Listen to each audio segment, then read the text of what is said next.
तेलंगाना प्रदेश Congress committee सदर रेवंत रेड्डी ने वजीर आला तेलंगाना केसीआर और वजीर आजम नरेंद्र मोदी पर रियासत के साथ नाइंसाफी करने का इल्जाम आयद किया है। उन्होंने रियासत में सैलाब से भारी नुकसान होने के बावजूद मरकजी और रियासती सरकारों की जानिब से कोई रद्द-ए-अमल जाहिर न करने पर अफसोस का इजहार किया और कहा कि सैलाब से रियासत में 3000 करोड़ रुपए का नुकसान हुआ है, जबकि मोदी और केसीआर एक दूसरे को बचाने की कोशिश में लगे हैं। रेवंत रेड्डी का कहना है कि अवाम को केसीआर के मामलात पर तवज्जो देनी चाहिए। मल्काजगिरी रुकने पार्लिमान ने सैलाब मुतासिरा रियासत के लोगों की फौरी मदद करने का सीएम केसीआर और पीएम मोदी से मुतालबा किया है। कोमटी रेड्डी राजगोपाल रेड्डी के मामले पर रेवंत रेड्डी ने कहा है कि पार्टी हाईकमान इस मामले पर तबादला ख्याल करने के बाद फैसला करेगी। कांग्रेस कायद ने मरकजी वजीर किशन रेड्डी से वजीर आजम को रियासत की सूरत हाल से आगाह करने और फंड्स हासिल करने का मशवरा दिया है। रेवंत रेड्डी का कहना है कि वो सीएम केसीआर की जानिब से की गई बेकायदगियों की तहकीकात करना चाहते हैं। కేంద్రంలో ఈడీ కాంగ్రెస్ పార్టీ అధ్యక్షురాలు శ్రీమతి సోనియా గాంధీ గారిని వేధింపులకు పాల్పడుతున్నారు. ఇంత క్లిష్టమైన సందర్భంలో పార్టీ జాతీయ అధ్యక్షురాలు గారిని విచారణ పేరు మీద వేధింపులకు పాల్పడుతున్నప్పుడు అదేవిధంగా గ్యాస్, డీజిల్, పెట్రోల్, అదేవిధంగా పాలు, పెరుగు, ఉప్పు, పప్పు మీద కూడా జీఎస్టీ అడ్డగోలుగా పెంచి ప్రజలను బందిపోటు దొంగల్లాగా దోసుకుంటున్నప్పుడు ఈ కీలకమైన అంశాల చుట్టూతోనే కాంగ్రెస్ పార్టీ ఆలోచన చేస్తుంది, చర్చ చేస్తుంది. కాబట్టి మీరు చెబుతున్న అంశాలు ఏమైనా ఉన్నా అవి పార్టీ అంతర్గతంగా చర్చించుకుంటాం. పార్టీ అధిష్టానం వాటి మీద దృష్టి పెడుతుంది. వాటికి సంబంధించిన నిర్ణయాలు అధిష్టానం తీసుకుంటుంది. तेलंगाना बीजेपी रियासती सदर बंडी संजय ने बताया है कि पदयात्रा आवाम के लिए यकीन दहानी का एक जरिया है और वो अपनी पदयात्रा के तीसरे मरहले का आगाज यादगिरी गुट्टा से कर रहे हैं। पदयात्रा के पहले मरहले का आगाज बंडी संजय ने भाग्य लक्ष्मी मंदिर से किया था, जबकि दूसरे मरहले का आगाज जोगुलांबा से किया था। उन्होंने कहा कि ये सभी जानते हैं कि यादगिरी गुट्टा नरसिम्हा स्वामी आवाम की परेशानियों का सबब बनने वाले लोगों का किस तरह खात्मा करते हैं, इसीलिए वो स्वामी के आशीर्वाद से ही पदयात्रा का तीसरा मरहला शुरू करेंगे और इसका इख्तिताम वरंगल भद्रकाली अम्मावारू मंदिर पर होगा। बंडी संजय का कहना है कि आवाम को ईमानदार हुकूमत चाहिए और आवाम बीजेपी की जानिब तवज्जो मरकूज की हुई है और उन्होंने इसकी वजह प्रजा संग्राम यात्रा बताई है। बंडी संजय का कहना है कि कांग्रेस और टीआरएस ने पदयात्रा पर तनकीद की है, लेकिन ये पदयात्रा ही लोगों के लिए रीअश्योरेंस है। గతంలో చాలా మంది కూడా ప్రజా సంగ్రామ యాత్ర ఒక్క రోజు చేస్తారు, 2 రోజులు చేస్తారు, వర్షాలు పడితే ఇంటికి పోతారు, ఎండకు తిరిగారని చెప్పి చాలా మంది భారతీయ జనతా పార్టీ కార్యకర్తలను కాంగ్రెస్ పార్టీ కానీ టీఆర్ఎస్ పార్టీ నాకు తక్కువ అంచనా వేసింది. కానీ భారతీయ జనతా పార్టీ కార్యకర్తలకు కమిట్మెంట్ తక్కువ అంచనా వేసింది. వాళ్ళకి తెలియదు భారతీయ జనతా పార్టీ కార్యకర్తల కమిట్మెంట్. ప్రాణాలు పోతే చేసా కూడా పార్టీ కోసం పనిచేసిన కార్యకర్తలు అందరూ కూడా. ప్రస్తుతం తెలంగాణ రాష్ట్రంలో ఈ మూర్ఖత్వ పాలన, ఈ కుటుంబ పాలన, ఈ అవినీతి పాలనకు వ్యతిరేకంగా ప్రజలు విసిగి వేసాలు ఏమంటే ప్రజల కష్టాలు ఏమంటే ఒక భరోసా కల్పించడానికి అందరం యాత్ర చేస్తున్నాం. మీరు మొదటి యాత్రనే ప్రజా సంగ్రామ యాత్ర భాగ్యలక్ష్మి దేవాలయ ప్రారంభం కాదు అని చెప్పి చాలా మంది ఆశ్చర్యపోయారు, చాలా మంది అనుమానపడ్డారు. ఇలా భాగ్యలక్ష్మి అమ్మవారి శక్తి ఏందో, భాగ్యలక్ష్మి అమ్మవారి మహిమ ఏదో, ఆ భాగ్యలక్ష్మి అమ్మవారి యొక్క కరుణా కటాక్షంతో 2 ప్రజా సంగ్రామ యాత్ర ఎంత విజయవంతం మనం చూసినామని. 2వ ప్రజా సంగ్రామ యాత్ర జోగులాంబ అమ్మవారి యొక్క కన్సర్లలో మనం వచ్చినాం. కానీ 3వ ప్రజా సంగ్రామ యాత్ర మన 20 లక్ష్మీ నరసింహస్వామి వారి యొక్క కరుణా కటాక్షంతో 3వ ప్రజా సంగ్రామ యాత్ర ప్రారంభిస్తున్నాం. లక్ష్మీ నరసింహస్వామి వారు ఏ విధంగా పాపాత్ములను, సమాజానికి ద్రోహం చేసేవాళ్ళను, ప్రజలను ఇబ్బంది పెట్టేవాళ్ళను ఏ విధంగా ఆగ్రహించి ఏ విధంగా వాళ్ళని తిరమరిగిస్తారో తెలుసు. అందుకే భారతీయ జనతా పార్టీ మంచి ఆలోచనతో, నిస్వార్థంగా ఒక సేవా దృక్పథంతో కష్టంలో ఉన్న ప్రజలకు ఒక భరోసా కల్పించాలా, ప్రజలను కాపాడాలని చెప్పి ఒక ఆలోచనతో మనం యాదాద్రి నుంచి భద్రకాళి అమ్మవారి మళ్ళీ అమ్మవారి దగ్గర పోతాం. అమ్మవారి వరకు ఈ 3వ ప్రజా సంగ్రామ యాత్ర మనం 2వ తారీఖున ప్రారంభించబోతున్నాం. इन्फोर्समेंट डायरेक्टरेट ने जुए के अड्डे के मुंतजमीन के IAS सदन के चिकोटी प्रवीण कुमार और सिकंदराबाद के बोयनपल्ली में माधव रेड्डी के घरों पर छापे मारे हैं। ये छापे कुमार और रेड्डी के खिलाफ फेमा कवानीन की खिलाफ वर्जी के इल्जाम में मारे गए हैं। दोनों पर जुए में जीती गई इनामी रकम हवाला के जरिए मुंतकिल करने का इल्जाम है। बताया गया है कि कुमार और रेड्डी के जरिए भर्ती किए गए एजेंट्स खुसूसी परवाजों के जरिए मगरबी बंगाल के रास्ते नेपाल के एक होटल के कैसीनो में ग्राहकों को भर्ती कर रहे थे। एजेंटों ने मुबैना तौर पर हैदराबाद, गुंटूर, नेल्लोर, विजयवाड़ा और विशाखापट्टनम से ताल्लुक रखने वाले अफराद से 3 लाख रुपए भी मौसूल किए थे। TRS MLC पेद्दी कौशिक रेड्डी ने हुजूराबाद MLA इटेला राजेंद्र को पिछले 8 माह के दौरान हल्के की तरक्की पर बहस करने के लिए चैलेंज किया है। कौशिक रेड्डी ने आज एक प्रेस कॉन्फ्रेंस से खिताब करते हुए इटेला राजेंद्र को निशाना तनकीद बनाते हुए कहा कि अगर ई राजेंद्र उनके चैलेंज का जवाब देने में नाकाम रहते हैं तो वो खुद मुबाहिसे के लिए तारीख का ऐलान कर देंगे। कौशिक रेड्डी ने यह भी कहा है कि अगर इटेला राजेंद्र चैलेंज कबूल नहीं करते हैं तो वो TRS के दीगर कायदीन के हमरा MLA को अवाम के सामने बेनकाब करेंगे। MLC ने कहा है कि कोई तरक्याती काम न करने वाले हुजूराबाद MLA असम्बली इंतखाबात में गजवेल हल्के से इंतखाब लड़ने का ऐलान करके लोगों को धोखा देने की कोशिश कर रहे हैं। कौशिक रेड्डी ने इटेला राजेंद्र को मुखालिफ दलित करार देते हुए कहा कि वो गरीब दलितों, ST और PC की जमीनों पर कब्जा किए हुए हैं और KCR ने ई राजेंद्र को वजीर के ओहदे से बरतरफ करके जमीनें असल मालिकान को वापस कर दी हैं। कौशिक रेड्डी ने यह भी इल्जाम लगाया है कि अपनी जायदादों के खिलाफ एहतजाज करने के लिए ई राजेंद्र ने BJP में शमूलियत इख्तियार की थी।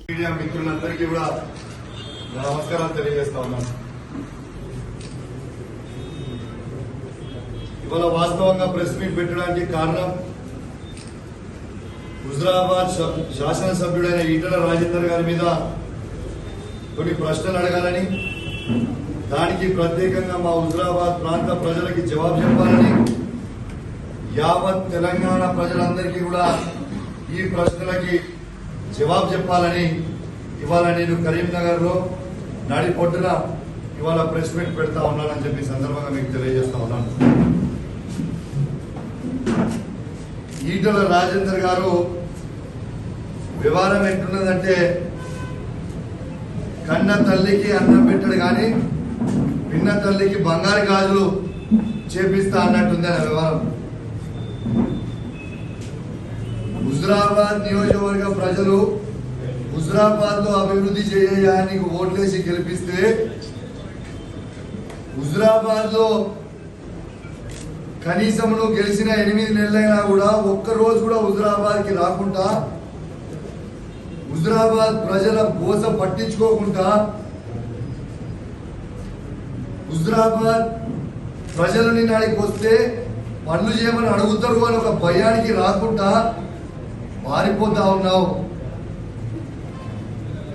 నిండు హుజురాబాద్ ప్రజలు ఓటేసి హుజురాబాద్ కి సేవ చేయమంటే ఇవాళ దాకా ఎలక్షన్లు అయిపోయి దాదాపు 8 నెలలు అవుతుంది. హుజురాబాద్ నియోజకవర్గంలో 1 లక్ష రూపాయలను నువ్వు అభివృద్ధి చేసినావా? ఇప్పుడు నువ్వు ఉన్న BJP పార్టీ కేంద్ర ప్రభుత్వంలో అధికారంలో ఉంది కదా, 1 లక్ష రూపాయలు నిధి అనేది తీసుకొచ్చి ఈ హుజురాబాద్ నియోజకవర్గంలో ఎక్కడన్నా నువ్వు అభివృద్ధి చేసినావా? జవాబు చెప్పు.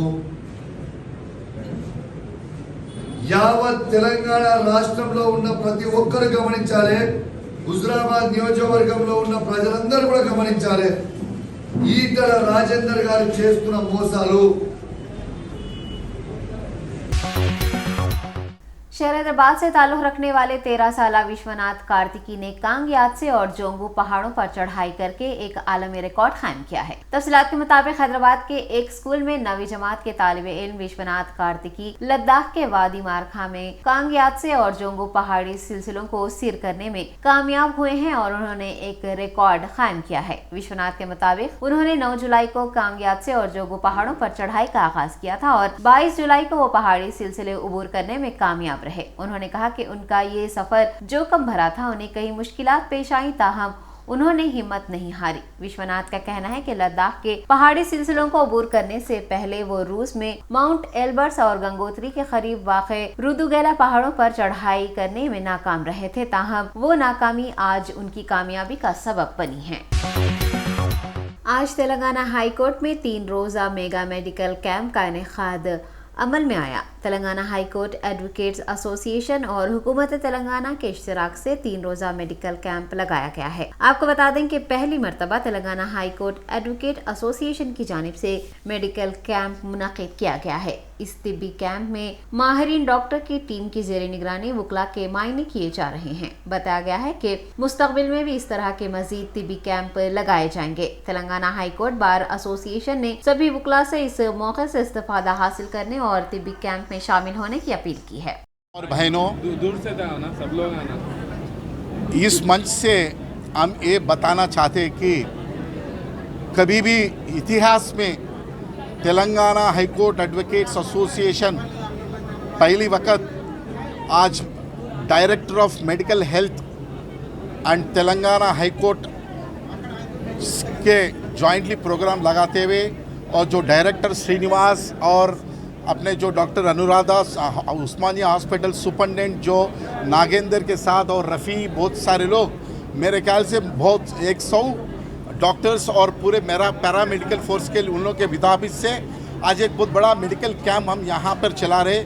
इसका मकसद ये है कि पूरे न्यायवादियों का एक हेल्थ के मकसद पे एक कॉम्प्रिहेंसिव रिपोर्ट बना के उनको हर एक वक्त जो तबीयत की इम्तियाज़ बनाने के लिए और तबीयत के लिए देखने के लिए कामयाब होने के लिए आज हम ये मेगा मेडिकल हेल्थ लगा रहे। इसके लिए हमारी ये अपील है कि जो हैदराबाद में बार एसोसिएशन से सब जने भी यहाँ पर आ सकते हैं, यहाँ पर मौजूद रह के रजिस्ट्रेशन करके यहाँ का हेल्थ पे जब मेरे कभी कम 20-25 बहुत इंपॉर्टेंट मेडिकल टेस्ट यहाँ पे चला रहे, वो जो डॉक्टर्स पूरे मेडिकल एक्सपर्ट्स यहाँ पर है।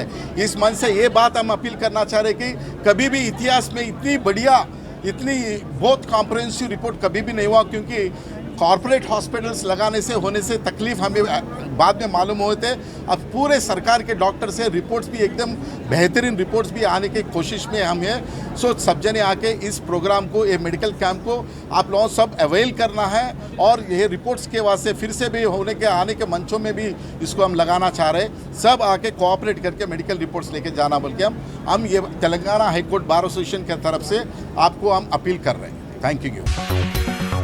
यूथ कांग्रेस के जेर एहतमाम काचीगुड़ा रेलवे स्टेशन पर रेल रोको एहतजाज किया गया है। तहकीकाती एजेंसी की जानिब से सोनिया गांधी से नेशनल हिराल्ड मामले में की जा रही पूछताछ के खिलाफ कांग्रेस का एहतजाज जारी है। शहर हैदराबाद में यूथ कांग्रेस कारकुनान ने यूथ कांग्रेस सदस्य शिवसेना रेड्डी की जेर क़यादत काचीगुड़ा रेलवे स्टेशन पर रेल रोको एहतजाज में हिस्सा लिया और तहकीकात के नाम पर बीजेपी हुकूमत की जानिब से AICC सदर सोनिया गांधी को हरासा करने पर नाराजगी का इजहार किया। तेलंगाना कांग्रेस लीडर्स ने कहा है कि बीजेपी हुकूमत सियासी मफाद के लिए आइन और निगरानकार इदारों का गलत इस्तेमाल कर रही है। जिले राजन्ना सिरसिला में जिला सदर नगुला सत्यनारायण गौड़ की क़यादत में एहतजाजी प्रोग्राम मुनक़िद किया गया, जिसमें बीजेपी हुकूमत की जानिब से AICC सरबराह सोनिया गांधी के खिलाफ ED तहकीकात के नाम पर की जा रही कार्रवाइयों की मजम्मत करते हुए एहतजाज दर्ज करवाया गया। इस मौके पर खिताब करते हुए कांग्रेस लीडर आदि श्रीनिवास और नागोला सत्यनारायण ने मरकजी हुकूमत की कारकर्दगी पर नुक्ताचीनी की है और कहा है कि सोनिया गांधी के खिलाफ ED की कार्रवाई जानिबदारी की अलामत है और मरकजी हुकूमत ED, IT और CBI का गलत इस्तेमाल कर रही है। कांग्रेस लीडर्स का कहना है कि वो नेशनल हिराल्ड मामले में सोनिया गांधी और राहुल गांधी पर आयद झूठे मुकदमात से निमटने के लिए तैयार है। एहतजाज में शामिल कांग्रेस लीडरों ने यह भी कहा है कि कांग्रेस लीडर्स और कारकुनान को बेनकाब नहीं किया जा सकता है। कांग्रेस कायदीन का कहना है कि अब वक्त आ गया है कि अवाम 2024 के इंतखाबात में कांग्रेस पार्टी को इख्तिदार सौंप दे। इस एहतजाज में कांग्रेस सिटी प्रेसिडेंट सागाराम वेंकटास्वामी, संगीत श्रीनिवास व दीगर ने हिस्सा लिया था। मुल्क में बढ़ती महंगाई, बेरोजगारी, घरेलू अशिया की कीमतों में लगातार इजाफा, अग्निवीर स्कीम और तहकीकाती एजेंसियों के गलत इस्तेमाल के खिलाफ कांग्रेस पार्टी का एहतजाज जारी है। आज कांग्रेस पार्टी के MPs ने अहाता पार्लियामेंट में भी एहतजाज दर्ज करवाया। कांग्रेस रुकने पार्लिमान इमरान प्रताप गढ़ी ने हुकूमत के रवैये के खिलाफ एहतजाज करते हुए कहा है कि हुकूमत दूध, दही, छाछ, पनीर, आटा, चावल हत्ता के पेंसिल पर भी GST लगाकर आवाम को लूट रही है और मोदी हुकूमत पार्लियामेंट में महंगाई पर बहस करने से भाग रही है। मुंतखब रुकने पार्लियामेंट इमरान प्रतापगढ़ी ने कहा कि अगर अरकान पार्लियामेंट अवामी मसाइल पार्लियामेंट में उठाते हैं तो उन्हें मुअत्तल कर दिया जा रहा है और अगर वो सड़कों पर उतर कर अवामी मसाइल के खिलाफ आवाज उठा रहे हैं तो उन्हें गिरफ्तार किया जा रहा है। मगरबी बंगाल की वजीर आला ममता बनर्जी ने एक बार फिर बीजेपी हुकूमत पर नुक्ताचीनी की है और कहा है कि मगरबी बंगाल को निशाना बनाना आसान नहीं है। ममता बनर्जी ने खबरदार किया है कि अगर बीजेपी बंगाल को निशाना बनाना चाहती है तो उसे पहले रॉयल बंगाल टाइगर से लड़ना होगा। ममता बनर्जी ने कहा है कि महाराष्ट्र के बाद बीजेपी अब झारखंड, छत्तीसगढ़ और बंगाल में कदम जमाने की कोशिश करेगी, लेकिन बंगाल में कदम जमाना आसान नहीं है। टीएमसी सरबराह ने कहा है कि साल 2024 में बीजेपी बरसरे इख्तिदार नहीं आएगी। उन्होंने ये भी इल्जाम लगाया है कि बीजेपी हुकूमत काम नहीं कर रही है बल्कि एजेंसियों के जरिए रियासतों में हुकूमतें तबाह कर रही हैं। ममता बनर्जी ने मीडिया के इदारों पर भी निशाना साधा है और कहा है कि मीडिया लोगों को मुजरिम बनाने की कोशिश कर रहा है और जहरीले प्रोपेगेंडे के जरिए बंगाल की साख को नुकसान पहुँचाया जा रहा है। नेशनल हेराल्ड मामले में कांग्रेस सदस्य सोनिया गांधी के ईडी के सामने पेश होने के खिलाफ कांग्रेस एमपीज ने आज भी एहतजाज किया, ताहम पुलिस ने उन्हें गिरफ्तार कर लिया। एहतजाजी एमपीज ने पार्लियामेंट से विजय चौक तक रैली निकाली और तहकीकाती इदारों का गलत इस्तेमाल बंद करने के नारे लगाए। जीएसटी, पकवान गैस की कीमतों में इजाफे के खिलाफ नाराजगी का इजहार करते हुए प्लाकार्ड्स थामे कांग्रेस एमपीज जैसे ही रैली की शक्ल में विजय चौक पहुंचे, पुलिस ने उन्हें हिरासत में ले लिया और पुलिस लाइंस मुंतकिल कर दिया। कांग्रेस सीनियर रहनुमा मनीष तिवारी ने इल्जाम आयद किया है कि मरकजी हुकूमत कांग्रेस एमपीज को खामोश करवाने की कोशिश कर रही है, जो कि आम आदमी की जानिब से सवाल उठा रहे हैं। आपको बता दें कि सोनिया गांधी से ईडी की पूछताछ के खिलाफ मुल्क भर में कांग्रेस पार्टी का एहतजाज जारी है। दिल्ली में भी एआईसीसी के दफ्तर के बाहर कारकुनान की बड़ी तादाद ने एहतजाज किया, ताहम पुलिस ने एहतजाजियों की गिरफ्तारी अमल में लाई। हुमा कुरैशी 28 जुलाई को 36 साल की हो जाएंगी। जुमेरात को अदाकारा का यौम पैदाइश है, लेकिन हुमा कुरैशी अपने यौम पैदाइश एक दिन पहले ही मना रही हैं। इसकी वजह इनका वर्क कमिटमेंट है। हुमा कुरैशी 28 को अपने एक प्रोजेक्ट में मसरूफ़ रहने वाली हैं। ई टाइम्स की रिपोर्ट्स के मुताबिक हुमा कुरैशी एक दिन पहले 27 जुलाई यानी कि आज यौम पैदाइश मनाएंगी और वो इसकी तैयारियों में भी मसरूफ़ हैं। हिंदुस्तानी फ़ौज का एक और सिपाही पाकिस्तानी खातून जासूस के हनी ट्रैप का निशाना बन गया। जयपुर इंटेलिजेंस यूनिट की पुलिस ने पाकिस्तान के लिए जासूसी करने वाले इस फ़ौजी को गिरफ्तार किया है। यह फ़ौजी एहलकार सोशल मीडिया के ज़रिए हिंदुस्तानी फ़ौज की खुफिया मालूमात इकट्ठा कर रहा था और पाकिस्तानी खुफिया एजेंसी ISI की ख़वातीन एजेंट्स के लिए जासूसी कर रहा था। पकड़े जाने वाले फ़ौजी एहलकार का नाम शांति मोए राना है। वो मगरबी बंगाल का रहने वाला है। इसने मार्च 2018 में हिंदुस्तानी फ़ौज में शमूलियत इख्तियार की थी। इसके बाद इनकी पोस्टिंग राजस्थान में हो गई। महाराष्ट्र के अमरावती ज़िले में केमिस्ट अमेश कोहले के कत्ल के मुलजिम शाहरुख पठान पर आर्थर रोड जेल में कुछ कैदियों ने हमला कर दिया। इन कैदियों के खिलाफ FIR दर्ज कर ली गई है। वाज़ेह रहे कि पुलिस NIA ने मामले में 7 मुलजिमीन को गिरफ्तार किया है। वो अदालती हिरासत में हैं। मौजूदा वक्त में सभी मुलजिम आर्थर रोड जेल में बंद हैं। जेट एयरवेज, जो कभी मुल्क की दूसरी सबसे बड़ी एयरलाइन कंपनी थी, अब 3 साल से ज़्यादा वक्फे के बाद दोबारा परवाज़ के लिए तैयार है। कंपनी को डायरेक्टरेट से तमाम जनरल ऑफ सिविल एविएशन से ज़रूरी मंजूरी मिल गई है। जेट एयरवेज ने ट्वीट किया कि कंपनी की इंतज़ामिया ने तमाम माली मसाइल को हल कर लिया है और अब पायलट्स की भर्ती शुरू कर दी है। कंपनी के पास एयरबस A320 तैयारे और बोइंग 737 NG और 737 मैक्स तैयारे हैं, जो उड़ान भरने के लिए पायलट्स की तलाश में हैं। कंपनी की जानिब से कर्ज अदा न करने के बाद दिवालियापन का अमल शुरू किया गया और 17 अप्रैल 2019 से इसकी परवाज़ें मुअत्तल थीं।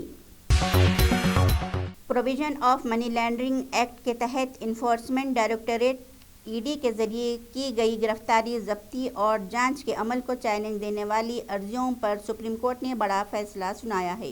सुप्रीम कोर्ट ने कहा है कि कहास एक्ट के तहत किसी मुलजिम की गिरफ्तारी गलत नहीं है, यानी ED जांच अमल में ज़रूरत पड़ने पर किसी की गिरफ्तारी गलत नहीं है, यानी ED जांच अमल में ज़रूरत पड़ने पर किसी की गिरफ्तार कर सकती है। सुप्रीम कोर्ट ने कहा कि इन्फोर्समेंट डायरेक्टरेट गिरफ्तारी के वक्त इसकी बुनियाद का इंकशाफ करता है तो ये मुनासिब है।